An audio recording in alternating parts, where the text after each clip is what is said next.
Hello నాన్న, మీకందరికీ చాలా డౌట్లు వచ్చేస్తాయి కదా. త్రిమూర్తులు దత్తాత్రేయుడు అని అన్నారు. దత్తాత్రేయుడు అని అంటే దత్తాత్రేయుడు ఇక్కడే మాతోటి ఒక గుడి కట్టించుకున్నాడు. ఆయన మా కొడుకులా వచ్చాడు ఆయన రోజు.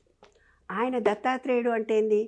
3 మన బొడ్డు కింద ఉండేది బ్రహ్మ, బొడ్డు నుంచి ఇక్కడ దాకా ఉండేది విష్ణువు, ఇక్కడ పైన ఉండేది శివుడు. బ్రహ్మ విష్ణు మహేశ్వరులు మనలో కూడా ఉన్నారు. అయితే బ్రహ్మం మన క్రింది భాగము, అంటే పిల్లలు పుట్టడము క్రింది భాగం అంతా బ్రహ్మకు సంబంధించింది. జ్ఞానము సరస్వతి ఆయన భార్య.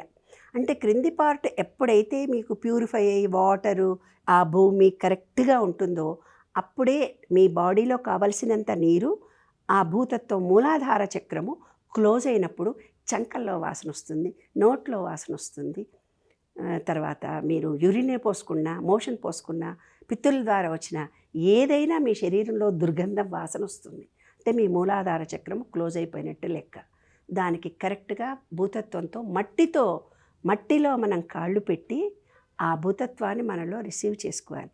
అవునా, ఇవాళ మట్టి మట్టి తగులుకుంది, కళ్ళకడుకో అంటే మట్టి అనేది ఏదో తప్పు చేసి వచ్చినట్టుగా మనం ముట్టుకుంటే అందుకే బొక్కలు అరిగిపోతున్నాయి, జుట్టు ఊడిపోతుంది, గోళ్ళు ఊడిపోతున్నాయి, వెన్నెముకలు అరిగిపోతున్నాయి, మోకాళ్ళు అరిగిపోయి అందరికీ మోకాళ్ళ నొప్పులు వచ్చి ఆపరేషన్ చేసుకున్నారు. భూమికి ఒక గ్రావిటేషన్ పవర్ ఉంది. ఆ గ్రావిటేషన్ పవర్ మన బాడీని భూమి రిసీవ్ చేసుకొని మన చెప్పులు లేకుండా నడిచినప్పుడు మనలో ఉండే బ్యాడ్నంతా ఈ భూతత్వం నుంచి భూమి స్వీకరిస్తుంది. ఇవాళ సాఫ్ట్ బండలు వేసుకున్నాం, రోడ్డు మీదకి పోతే చెప్పులు వేసుకొని షూస్ వేసుకొని నడుస్తున్నాం. భూమి నుంచి మనం ఎంత డిటాచ్ అయిపోయామో, మనలో స్థిర నిర్ణయ శక్తి నశించిపోయింది. మనము ప్రతిదానికి భయపడుతున్నాము, ఏదైనా చేస్తే న్యూనతాభావంతో బాధపడుతున్నాం.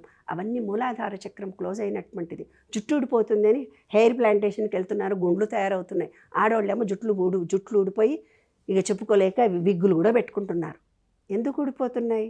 మూలాధార చక్రం క్లోజ్. అంటే ఈ పంచభూతాలతో మన పంచభూతాలు ఎప్పుడైతే డిటాచ్మెంట్ జరుగుతుందో మన శరీరంలో మార్పులు జరుగుతున్నాయి.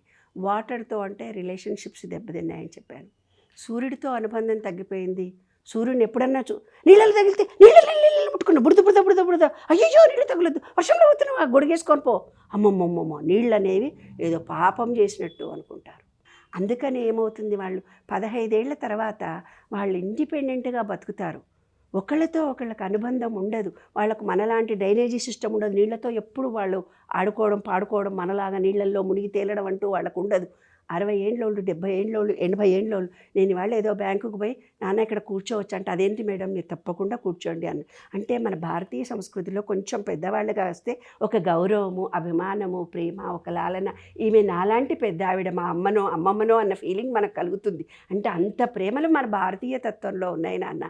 అదే యుఎస్లో 60 ఏండ్ల వాళ్ళున్నా, 70 ఏండ్ల వాళ్ళున్నా, సింగిల్గా ఉన్నా వాళ్ళ కుర్చీలు వాళ్ళు మోసుకొని పోయి కూరగాయలు తెచ్చుకోవాలి, సామాన్ తెచ్చుకోవాలి, ఇండిపెండెంట్గా బ్రతకాలి నాన్న. కానీ మన భారతీయ రిలేషన్షిప్స్ చాలా ఉన్నాయి.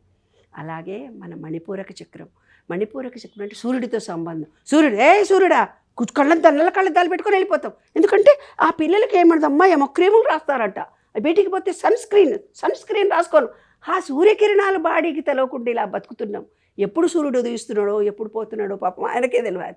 ప్రపంచంలో మనుషులు ఎవరు గమనించట్లేదు బాడీ మీద సూర్యకిరణాలు. అందుకే డాక్టర్ దగ్గర పోగానే డి ఉందా లేదా ఫస్ట్ టెస్ట్ చేయిపో, డి లేదా డి వేసుకో. ఇప్పుడు పిల్లలందరూ పుట్టిన పిల్లలకు కూడా డి లిక్విడ్ నోట్లో వేస్తున్నాము. సూర్యుడికి మనకు ఎంత డిటాచ్మెంట్ అయి బతుకుతున్నాము. డి లేకపోతే విటమిన్స్, మినరల్స్ బాడీలో ఏవి తయారు కావు. కాబట్టి సూర్యకిరణాలు పొద్దున సాయంత్రం నడవండిరా బాబు అని చెప్తున్నాం. అదే నాన్న విశ్వనియమం. హార్ట్ చక్ర ఒక కృతజ్ఞతా ప్రేమ కలిగి ఉండేది. కృతజ్ఞతా ప్రేమ లేకుండా ఉన్నవాళ్ళకి హస్తమారోగం వస్తుంది. విశుద్ధి చక్రము అంటే గాలిలో ఎప్పుడు ఉండకుండా సెల్ఫిష్గా ఉన్న వాళ్ళకి. తర్వాత విశుద్ధి చక్రం ఆకాశాన్ని చూడకపోతే మనకు థైరాయిడ్ వస్తుంది, కమ్యూనికేషన్ స్కిల్స్ దెబ్బతింటాయి. దానికి కూడా కొన్ని రీజన్స్ ఉన్నాయి. అన్ని సీక్రెట్స్ బయటపెట్టి విశ్వరహస్యాలన్నీ పుస్తకం రాశారు.